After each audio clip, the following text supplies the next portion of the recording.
U martova me një djalë të mirë, por bëra një gabim të madh. Dëshmia e një gruaje konfirmon se gjërat në një marrëdhënie nuk janë gjithmonë ashtu siç duken. Dëshmia e një gruaje konfirmon se gjërat në një marrëdhënie nuk janë ashtu siç duken dhe se edhe një burr që të gjithë e konsiderojnë i mirë mund të fshehë anët e tij të errta.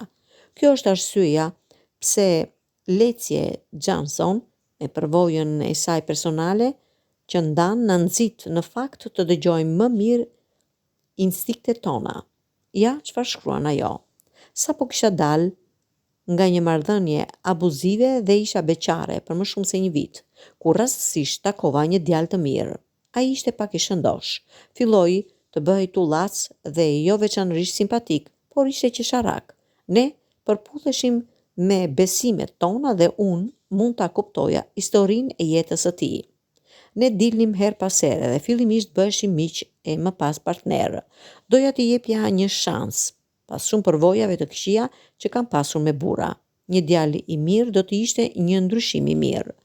Unë isha me të për trurin dhe aftësitë e tij, jo për pamjen e tij dhe funksionoi mirë për një kohë.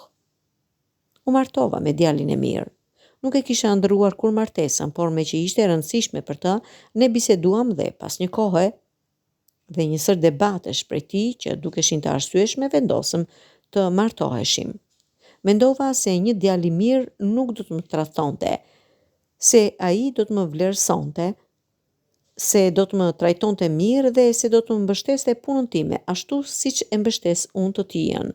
Besoja se do të kujdesej për atë që kisha për të thënë dhe se do të më njihte me miqt e tij.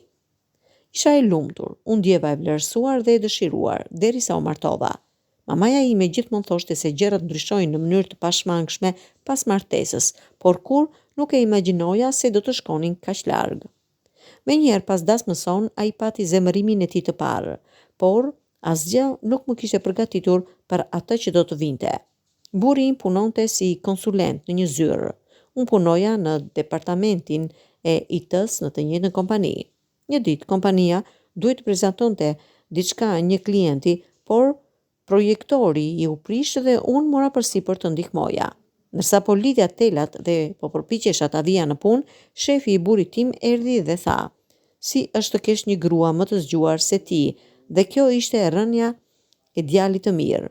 Një studim i vitit 2015 tregoi se një burr që mendon se partnerja e tij performon më mirë se ai, ndihet i kërcënuar, se burrat e interpretojnë suksesin e grave të tyre si dështimin e tyre dhe nëse ato nuk janë konkurrente. 2 muaj pas martesës son, bashkëshorti im i mirë ishte shndërruar në një djalë abuziv, kontrollues, indiferent, kërkues, mizogjinist, punëtor. Ai ignoronte sukseset e mia, i nënçmonte ato, harroi ditëlindjen time, nuk e vlerësoi kohën time personale dhe kërkoi që unë të bëja gjithçka për të. Isha bërë shofere, kuzhinjere, shërbëtore e kështu me radhë. E lash 8 muaj pas dasmës son, por drama nuk ishte mbaruar. Më zbrazi llogaritë bankare dhe përhapi thashë theme për mua. Është dashur të ndërhyj policia. Sigurisht e kuptoj që jo të gjithë djemtë e mirë janë si ish burim.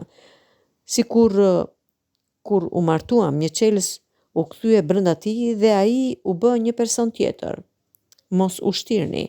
Psikologët na sigurojnë se ekziston sindroma e fëmijës së mirë dhe se është e lidhur me rritjen e tyre, që pas sipërfaqes ka një model sjelljesh problematike, për shembull të bëheni pasiv-agresiv, manipulues dhe të silleni sikur e gjithë bota ua ka borxh atyre. Nëse duhet t'i thuash dikujt se je fëmijë i mirë, ndoshta ti nuk je.